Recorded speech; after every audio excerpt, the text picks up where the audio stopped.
Class is now in session. I'm Professor Hockey, and today we will be recapping Game 1 of the 2020 Stanley Cup Finals between the Dallas Stars and the Tampa Bay Lightning.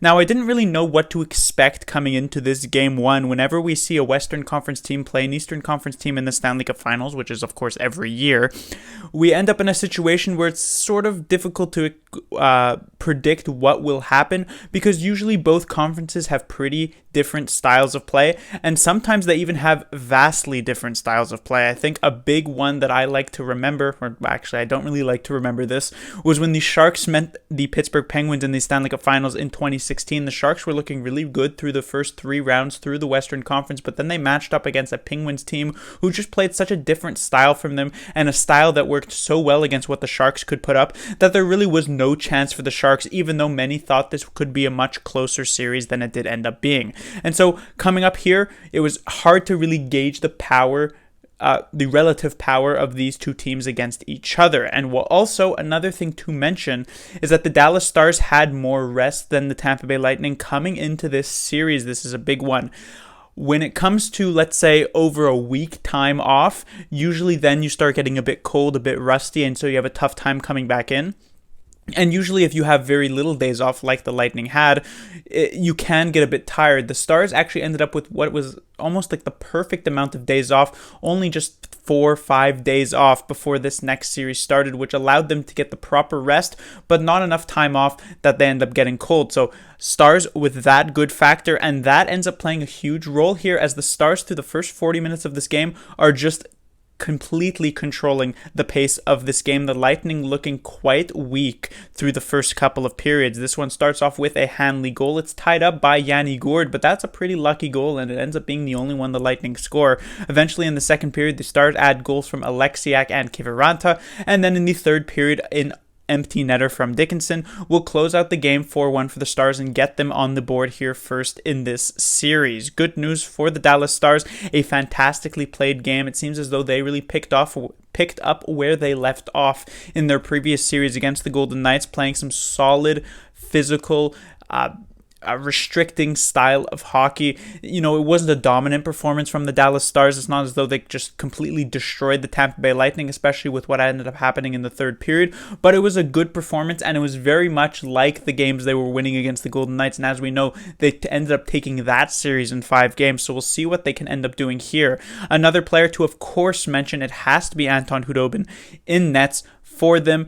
This was a stellar performance from him. There were multiple great opportunities. With just average goaltending, it's possible that the Lightning score maybe 2, 3, potentially even more than that goals in this game. Khudobin was stellar. As I said, the only goal the Lightning scored was Gourde, and this was an extremely lucky, multiple weird bounces that end up in the back of the net. But I said that the Dallas Stars picked up where they left off against the Golden Knights. Khudobin especially picked up where he left off. He was the MVP for the Stars here tonight. I don't think that's necessarily a controversial thing to say. The bad news for the Stars is what ends up happening in this third period. Now, there is a small asterisk here. Of course, score effects do play a big part. Coming into the third period, the Stars are the team with the 2-goal lead, so they don't really have to push as much as the Lightning have to push. But still, that's not really much of an excuse for the amount the ice was tilted in the favor of the Tampa Bay Lightning in this third period. They were just firing shot after shot, and I do think the Stars did a decent job of really limiting the quality of those shots, but still, it just felt as though the Lightning had really woken up in that third period, and the Stars couldn't necessarily keep up.